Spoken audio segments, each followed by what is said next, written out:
Hello my dear students. आज के इस लेक्चर में डिस्कस करने जा रहे हैं electromagnetic wave. Electromagnetic wave means क्या होती है, इसकी प्रोडक्शन कैसे होती है, इसी चीज को डिस्कस करने वाले हैं। तो यदि आप चैनल पे पहली बार हैं तो चैनल को सब्सक्राइब कर लें और इस सेशन को लाइक कर दें। चलते हैं टॉपिक की ओर, इलेक्ट्रोमैग्नेटिक वेव की ओर। तो सबसे पहले बता दूं कि इलेक्ट्रोमैग्नेटिक वेव की जो आइडिया यानी इसकी हिस्ट्री जो रही है, उसमें सबसे बड़ा जो योगदान रहा है वो मैक्सवेल जी का रहा है। मैक्सवेल जी ने इसके बारे में बताए, तो हर्ट जी ने भी इसको एक्सपेरिमेंट से दिखाए। अब बात आती है कि जो इलेक्ट्रोमैग्नेटिक वेव है वो है क्या। तो ये जो है इलेक्ट्रिक फील्ड और मैग्नेटिक फील्ड टाइम के अकॉर्डिंग चेंज होती है और उसी का कंबाइंड इफेक्ट से ये बना है इलेक्ट्रोमैग्नेटिक वेव।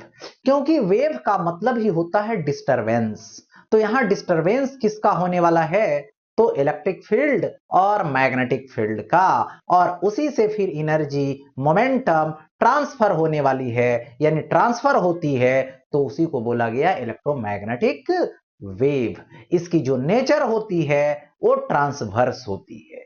क्यों ट्रांसवर्स होती है, क्योंकि इलेक्ट्रिक फील्ड का ओसिलेशन और मैग्नेटिक फील्ड का ओसिलेशन एक दूसरे के परपेंडिकुलर होती है, और इन दोनों के जो परपेंडिकुलरली डायरेक्शन है उसके परपेंडिकुलर डायरेक्शन में इलेक्ट्रोमैग्नेटिक वेव की प्रोपेगेशन होती है। इसीलिए ये ट्रांसवर्स है। कौन, इलेक्ट्रोमैग्नेटिक वेव। अब बात आती है कि इलेक्ट्रोमैग्नेटिक जो वेव है उसमें हम लोग जो लाइट की बात करते हैं, जो लाइट के प्रेजेंट में हम लोग ऑब्जेक्ट को देखते हैं, तो वो भी क्या है, एक एनर्जी का फॉर्म है। और पूरे जो इलेक्ट्रोमैग्नेटिक वेव फैमिली है उसमें एक मेंबर है, वो कौन, लाइट। लाइट क्या है, तो इलेक्ट्रोमैग्नेटिक वेव का एक मेंबर है, दैट मीन्स वो इलेक्ट्रोमैग्नेटिक वेव है। ठीक है, तो अब बातें करने वाले हैं इलेक्ट्रोमैग्नेटिक वेव पर। तो इलेक्ट्रोमैग्नेटिक वेव में देखना है डिस्टरबेंस, यानी वैल्यू चेंज करेगा इलेक्ट्रिक फील्ड और मैग्नेटिक फील्ड। किसके अकॉर्डिंग, तो साइन के फंक्शन के अकॉर्डिंग।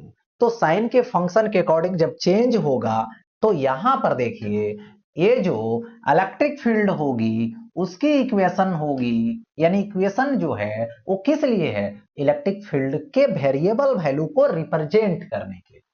तो यहां पर E is equal to E naught sine के एक्स माइनस ओमेगा टी होता है। यानी इसी इक्वेशन के अकॉर्डिंग, यही क्या है, वेव का इक्वेशन है जो किसको फॉलो कर रहा है, साइन को फॉलो कर रहा है, इसलिए इसको बोला जाता है साइनसोडियल। ठीक है, और मैग्नेटिक फील्ड की बात की जाए तो B is equal to B naught sine, और ये होता है के एक्स माइनस ओमेगा टी। यहां पर ये जो ई नोट है वो इलेक्ट्रिक फील्ड की पीक वैल्यू है, मैक्सिमम वैल्यू है, जिसको इलेक्ट्रिक फील्ड का एम्पलीट्यूड बोलते हैं। और यहां पर जो बी नोट देख रहे हैं वो क्या है, पीक वैल्यू है, बट किसका पीक वैल्यू है, तो मैग्नेटिक फील्ड का पीक वैल्यू है, इसलिए इसको मैग्नेटिक फील्ड का एम्पलीट्यूड बोलते हैं। तो ये हो गया दोनों इक्वेशन। अब इसी का कंबिनेशन है इलेक्ट्रोमैग्नेटिक वेव। तो यहां पर वही दे रखा है, the waves which are made up of sinusoidal oscillation of electric field and magnetic field in planes perpendicular to each other, and these oscillations are perpendicular to the direction of propagation are called electromagnetic waves। यही क्या है, electromagnetic waves है। अब देखिए इस equation के according इसका diagram draw करते हैं, किसका, इलेक्ट्रोमैग्नेटिक वेव के प्रोपेगेशन का। ठीक है, तो किस तरह से वैरी कर रहा है तो देख चुके हैं। अब देखिए यहां पर, अब आता है सबसे पहले यहां पर मैं बात करूं कि ये जो एक्सिस है, इस एक्सिस पे हमने रखेंगे इलेक्ट्रिक फील्ड, बट ये वाई एक्सिस है। इस एक्सिस की बात करूं तो ये है एक्स एक्सिस, और ये क्या है, तो यहां पर ओरिजिन है, और ये क्या है, जेड एक्सिस है। ठीक है, अब बात आती है यहां पर कि इस पे हमने क्या रखा, इलेक्ट्रिक फील्ड रखा। हो गया ऐसा। अब साइन के फंक्शन को फॉलो करेगा तो यहां पर क्या हो जाएगा, इस तरीके से आएगा साइन की वैल्यू। तो यहां पर इस तरह से वैल्यू चेंज करेगा इलेक्ट्रिक फील्ड। यहां पर क्या है, इलेक्ट्रिक फील्ड का ये पीक वैल्यू है, इस तरीके से हो। अब यहां पर ओसिलेशन इसका वाई एक्सिस के लॉन्ग होगा और प्रोपेगेशन एक्स एक्सिस के लॉन्ग, मतलब इलेक्ट्रिक फील्ड के परपेंडिकुलर डायरेक्शन में। अब देखिए मैग्नेटिक फील्ड की यदि बात करें तो इसकी ओसिलेशन इधर हो, जेड एक्सिस पर मैग्नेटिक फील्ड। ठीक है, तो यहां से ऐसे जिस समय ये पीक वैल्यू हुआ उसी टाइम पे ये भी पीक वैल्यू हुआ, और जिस समय ये जीरो हो गया इलेक्ट्रिक फील्ड की वैल्यू वापस, उसी समय मैग्नेटिक फील्ड भी जीरो हो गया। ये इसका पीक वैल्यू। तो इसकी जो प्लेन बनती है इलेक्ट्रिक फील्ड के लिए, वो बन रहा है क्या चीज, एक्स वाई प्लेन में। ठीक है, वाई एक्सिस के ओसिलेशन वाई एक्सिस, लेकिन प्लेन कौन सा होगा, एक्स वाई प्लेन। और मैग्नेटिक फील्ड के लिए जेड एक्सिस में ओसिलेशन, बट प्लेन कौन सा है, एक्स जेड प्लेन। ओके, अब यहां पर आगे बढ़ता हूं इलेक्ट्रिक फील्ड को लेकर, इस तरीके से वैरी करेगा वैल्यू, वैरी करते करते मैक्सिमम, फिर वैरी करते हुए डिक्रीज होते हुए फिर वापस जीरो हो गया। अब देखिए यहां पर मैग्नेटिक फील्ड की बात करूंगा तो इस प्लेन में इधर की तरफ आ जाएगा, वैरी कर रहा है, वैरी कर रहा, हो गया, आगे चलते जाएंगे। अब यहां पर फिर मैं बात करूं, यहां से इस तरह से ऐसे होगा, तो यहां पर वैरी कर रहा है कौन, इलेक्ट्रिक फील्ड वैरी कर रहा है। ठीक है, और यहां पर मैग्नेटिक फील्ड इस तरीके से ऐसे, मतलब इस तरह से ओसिलेशन इलेक्ट्रिक फील्ड का वाई के लॉन्ग, मैग्नेटिक फील्ड का जेड के लॉन्ग, और प्रोपेगेशन इधर, यानी ये क्या हो गया, यहां पे हो गया direction of propagation along x axis, या तो बोल सकते हैं देखिए एक्स एक्सिस के लॉन्ग वेक्टर इलेक्ट्रिक फील्ड का इधर और मैग्नेटिक फील्ड का इधर, तो E क्रॉस बी करूंगा तो इधर की तरफ जाएगा, यानी यहां पर अलोंग E क्रॉस बी होगा, बी क्रॉस E नहीं होगा, E क्रॉस बी होगा, क्योंकि देखिए इधर के तरफ, तो यहां पे E क्रॉस, E से बी के तरफ आइए क्रॉस कीजिए, कहीं भी इलेक्ट्रिक फील्ड और मैग्नेटिक फील्ड दे रखा है तो E से बी के तरफ क्रॉस कीजिए, डायरेक्शन थंब अपने आप दे देगा। ठीक है, तो ये चीजें होती है डायरेक्शन ऑफ प्रोपेगेशन। एक बात इसकी हो गई। अब बात यहां पर आती है एक चीज और, देखिए जिस टाइम पे पीक वैल्यू इलेक्ट्रिक फील्ड का हुआ मैग्नेटिक का भी हुआ, जिस टाइम पे जीरो हुई इलेक्ट्रिक फील्ड मैग्नेटिक फील्ड भी जीरो हुई, जिस टाइम पे अपोजिट डायरेक्शन माने नेगेटिव डायरेक्शन में इलेक्ट्रिक फील्ड मैक्सिमम हुआ तो नेगेटिव डायरेक्शन में मैग्नेटिक फील्ड भी उसी टाइम पे मैक्सिमम होगा। यानी यहां पर कैलकुलेशन ये हुआ कि फेज डिफरेंस क्या हो जाएगा, 0 डिग्री हो जाएगा, यानी यहां पर इलेक्ट्रिक फील्ड और मैग्नेटिक फील्ड की जो वैल्यू है सेम टाइम इंटरवल में सेम चेंज दिखा रहा है, यानी साथ साथ वैरी कर रहा है। तो इस यहां पर बोला जाता है कि इलेक्ट्रिक फील्ड जो है और मैग्नेटिक फील्ड जो है दोनों के बिटवीन जो फेज डिफरेंस है वो क्या है, 0 डिग्री है। फेज डिफरेंस कितना है, तो यहां पर 0 डिग्री दे रखा है। ये बातें हो गई, तो इसकी डायग्राम हो गया, यानी इस तरह से ओसिलेशन होता है इलेक्ट्रिक फील्ड और मैग्नेटिक फील्ड के लिए। अब देखो आगे बढ़ता हूं नेक्स्ट। अब यहां पर है इसकी स्पीड की बात। तो इसकी जो स्पीड निकला वो किनके अकॉर्डिंग, मैक्सवेल जी ने अपने जो इक्वेशन निकाले, ठीक है, उस इक्वेशन के अकॉर्डिंग, ठीक है, स्पीड निकाले।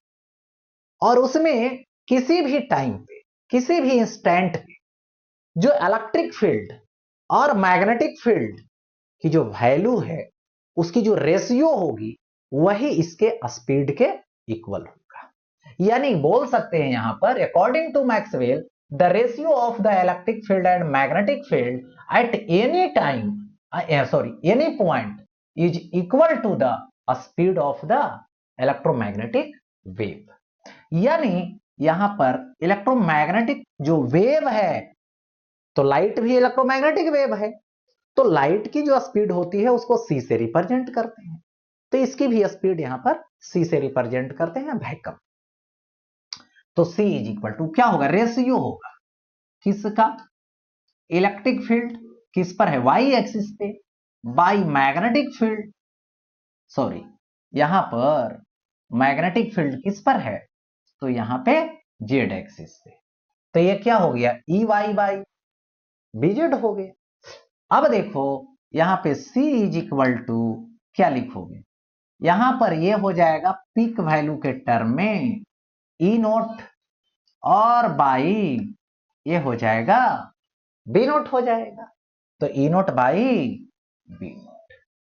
अब देखिए यहां पर c जो है इसकी वैल्यू की बात करूं तो 3 इंटू 10⁸ मीटर पर सेकेंड होता है, जो एक लार्ज वैल्यू है, बड़ा वैल्यू।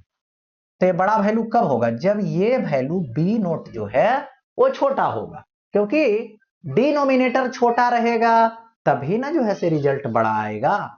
तो बड़ा आएगा कब, ये जब ये छोटा होगा, यानी कहा जाएगा कि बी नोट जो है वेरी वेरी लेस है, किससे, ई नोट से। ये बात हो गई। अब यहां पर हम बात करें तो c इज इक्वल टू क्या होगा, 1 बाई क्या आएगा, रूट ओवर यहां पे म्यू नोट, और ये क्या आएगा, c is equal to 1 by root over mu naught, और ये क्या हो जाएगा, एप्सिलॉन नोट हो जाएगा। तो म्यू नोट का तो वैल्यू जानते हैं, एप्सिलॉन नोट की वैल्यू भी जानते हैं, तो यहां पर क्या हो जाएगा, यहां पर क्या हो जाएगा, इससे जब वैल्यू पुट करेंगे तो स्पीड निकल जाएगी, इसकी क्या निकल जाएगी, स्पीड निकल, हो गया ऐसा। अब देखो इसी तरीके से किसी मीडियम में यदि जाएंगे तो मीडियम में इलेक्ट्रोमैग्नेटिक जो वेव है उसकी स्पीड रिड्यूस हो जाएगी, और उसका इक्वेशन कुछ ऐसे होगा, Vm is equal to 1 by root over mu naught है, म्यू आर है, एप्सिलॉन नोट है, एप्सिलॉन आर होगा। इसी को 1 by root over mu naught epsilon naught की वैल्यू को c लिखेंगे, और c by root over mu R epsilon R होगा, और यहां पे ये क्या आएगा, Vm होगा ऐसा, दे दिया गया। तो ये Vm is equal to c by root over mu R epsilon R हो गया। तो ये चीजें हो जाए, यानी ऑलरेडी मीडियम में जाने से स्पीड जो है वो क्या हो जाएगा, रिड्यूस हो जाएगा, यानी 3 इंटू 10⁸ मीटर पर सेकेंड से कम जाएगा। और म्यू आर और एप्सिलॉन आर तो मीडियम के वैल्यू है, डिपेंड करेगा मीडियम पे, लेकिन म्यू नोट और एप्सिलॉन नोट जो है वो फिक्स है, वो मैंने पीछे क्लास में बता रखा है। म्यू नोट यानी 4 pi into 10⁻⁻7 in SI system, epsilon note that means 8.85 into 10⁻⁻12 in SI system. Okay. तो ये हो गया। अब देखो आगे बढ़ता हूं, यहां पे आगे क्या है सो देखिए, प्रोडक्शन ऑफ ईएमडब्ल्यू यानी production of electromagnetic wave. Electromagnetic wave की जो प्रोडक्शन होती है वो किस तरीके से होती है, तो देखिए उसका बेसिकली फर्स्ट मेथड है यहां पे ओसिलेटिंग चार्ज। ठीक है, oscillating charge can be produce EMW, यानी कोई चार्ज ओसिलेट करता है तो वो क्या करेगा, इलेक्ट्रोमैग्नेटिक वेव प्रोड्यूस करेगा। कैसे, इसको समझते हैं। देखिए यहां पर हमने क्या किया, चलिए ठीक, सबसे पहले इमेजिन किया कि एक हमने चार्ज लिया, स्प्रिंग से अटैच किया और इसको अब क्या करवाना है, ओसिलेट करवाना है। तो सपोज कीजिए कि ये चार्ज है, अभी यहां पर एक पॉइंट कंसीडर किया इसके नियरेस्ट, तो अभी इलेक्ट्रिक जो फील्ड होगी वहां पर, वो तो देख रहे हैं क्या होगा, बट ये ओसिलेट करेगा तो इस तरीके से पाथ बनेगा। तो सपोज करो ये इस पाथ पे इधर जाने लगा, ओसिलेट करने लगा तो जाने लगा, तो इस पॉइंट से डिस्टेंस इंक्रीज करने लगी तो फील्ड डिक्रीज करने लगी, तो यहां पर इलेक्ट्रिक फील्ड क्या हो गया, वेरिएबल हो गया। अब यहां पे जब पहुंचेगा तो यहां तो फील्ड मिनिमम हो जाएगी, ओके, और जब इधर से आने लगेगा तो फील्ड इंक्रीज करेगा, और जब यहां पहुंच जाएगा तो यहां पर का फील्ड मैक्सिमम हो जाएगा। अब इधर जाने लगा, यहां पर आ गया, जब यहां पर पहुंच गया तो फिर डिस्टेंस इंक्रीज कर गई, और डिस्टेंस जब इंक्रीज कर गई तो यहां पर फील्ड क्या हो जाएगा, मिनिमम हो जाएगा।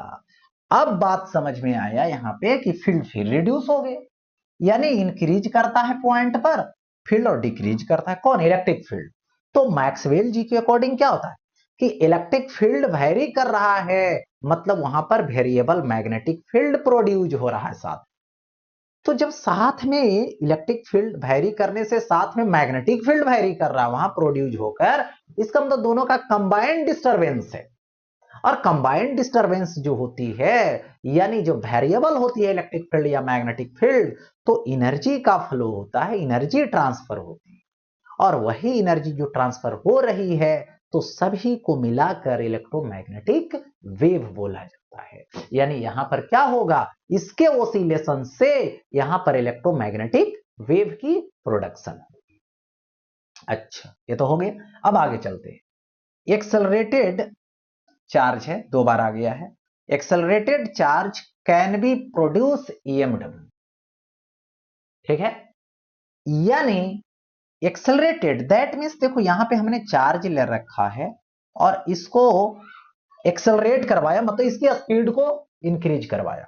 तो जब स्पीड को इंक्रीज करवाया तो ये क्या करेगा, अपने सराउंडिंग जाएगा जब, तो किसी भी पॉइंट को कंसीडर कीजिएगा तो ये तो भी कांस्टेंट रहा नहीं, इंक्रीज करने लगा, तो किसी भी पॉइंट पे इलेक्ट्रिक फील्ड चेंज होने लगा, और इलेक्ट्रिक फील्ड चेंज होने लगा तो वहां पर क्या होगा, मैग्नेटिक फील्ड भी चेंज होगा, और मैग्नेटिक फील्ड चेंज जब होगा तो एनर्जी की ट्रांसफर होने लगी, तो कंबाइंड इफेक्ट में क्या हो गया, इलेक्ट्रोमैग्नेटिक वेव हो गया। चलो ये बात हो गई। अब आते हैं रिटार्डिंग चार्ज। देखो retarding charge can be produce EMW. अब रिटार्डिंग चार्ज कैसे होता है ये समझना है, मतलब कोई चार्ज फ्लो कर रहा है, स्पीड में जा रहा है और उसको रोक दो, मतलब रिटार्डिंग हो गया। ठीक है, तो इसके लिए देखिए होता क्या है कि सपोज कीजिए यहां पर एक मेटल प्लेट है, हैवी मेटल प्लेट है, ठीक है, और यहां पर क्या किया गया कि इलेक्ट्रॉन जो है इससे कोलाइड करेगा जाकर। अब कोलाइड जब करता है जाकर इलेक्ट्रॉन, तो एक्चुअल में होती है क्या कि ये जो है से इसकी जो स्पीड है रिड्यूस हो जाती है, मतलब काइनेटिक एनर्जी इसकी डिक्रीज कर जाती है, और काइनेटिक एनर्जी रिड्यूस होने से वहां पर एक नया एनर्जी जनरेट होता है जो इलेक्ट्रोमैग्नेटिक वेव होती है, जो बोला जाता है कि एक्स रे है। क्या है, तो एक्स रे, क्या जनरेट हुआ, एक्स रे, ये क्या है, इलेक्ट्रोमैग्नेटिक वेव है। बाय न्यूक्लियर रिएक्शन, जैसे देखिए कोई हैवी न्यूक्लियस है और वो न्यूक्लियस डिवाइड हो गया लाइट लाइट न्यूक्लियस में, तो वहां पर भी क्या होती है, वहां पर गामा रेज की प्रोडक्शन होती है। यानी गामा रेज क्या है, ये है गामा रेज। और गामा रेज क्या है, इलेक्ट्रोमैग्नेटिक वेव है। ठीक है, बाय यूजिंग एलसी सर्किट, यानी एलसी सर्किट, एलसी सर्किट में क्या होती है, कैपेसिटर चार्ज होता है, डिस्चार्ज होता है, इंडक्टर चार्ज होता है, डिस्चार्ज होता है। तो कैपेसिटर जब चार्ज हो रहा होगा तो इलेक्ट्रिक फील्ड जो है से वेरिएबल होगी, डिस्चार्ज हो रहा होगा तो इलेक्ट्रिक फील्ड वेरिएबल होगी। तो उससे क्या होगा, मैग्नेटिक फील्ड जनरेट होगा। अपोजिट सोचिए, इंडक्टर में जब करंट इसमें इंक्रीज करेगा तो वेरिएबल मैग्नेटिक फील्ड होगा, उससे इलेक्ट्रिक फील्ड जनरेट होगा। यदि डिक्रीज कर रहा होगा करंट तो उस समय भी क्या होगा, मैग्नेटिक फील्ड वेरी करेगा, तो इलेक्ट्रिक फील्ड जनरेट होगा। तो यहां पर इलेक्ट्रिक फील्ड और मैग्नेटिक फील्ड दोनों केसेस में जनरेट हो रहा है, तो डिफिनिट है कि इलेक्ट्रिक फील्ड और मैग्नेटिक फील्ड का कंबाइंड इफेक्ट होगा, और साथ साथ एनर्जी की ट्रांसफर होगी और मोमेंटम की ट्रांसफर होगी, इलेक्ट्रोमैग्नेटिक वेव जनरेट किया। तो इस तरीके से इन सब चीजों से क्या होता है, प्रोडक्शन ऑफ ईएमडब्ल्यू होता है। तो इसी टॉपिक के साथ ये लेक्चर एंड होता है।